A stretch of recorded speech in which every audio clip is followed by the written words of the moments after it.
CM Revanth రెడ్డిపై hot comments చేశారు మాజీ మంత్రి తలసాని శ్రీనివాస్ యాదవ్.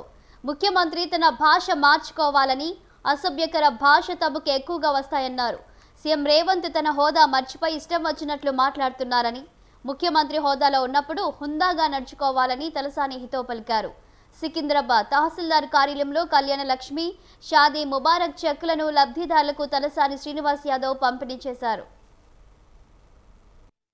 వాళ్ళు ఏమడుగుతారంటే ఆ తులం బంగారం ఇస్తామన్నారు సార్ ఆ రోజు రేవంత్ రెడ్డి, అవి ఇస్తలేరా అని అడుగుతున్నారు. ఇంకోసారి అయితే గొడవయ్యేటట్టుంది ఇక్కడ పరిస్థితులు చూస్తుంటే. రెండోది ఏంటంటే 2000 పెన్షన్ 4000 ఇస్తామన్నాడు, అది కూడా ఇవ్వలేదు. 2 ఏళ్ళు అయిపోయింది, ఇంకెప్పుడు ఇస్తారు? ఇంద్రమ్మ ఇల్లు అన్నారు, ఆ ఇల్లు కూడా ఇవ్వలేదు. అని మరి వాళ్ళ అడుగుతారు కదా, 2500 ఇస్తామని చెప్పారు, అవి కూడా ఇస్తలేరు అనేటువంటిది. బట్ నేనేమంటా అంటే రాజకీయాల్లో ప్రజాస్వామ్యం లోపల ఏ పార్టీ అయినా కానీ మనం మాట చెప్పేటప్పుడు జాగ్రత్తగా చెప్తే మంచిగా ఉంటుంది. ఎందుకంటే ప్రజలు ఎక్స్పెక్టేషన్స్ ఉంటాయి, అరే నిజమేమో ఇవి జరుగుతాయేమో అనే ఉద్దేశంతో ఓటేపించారు.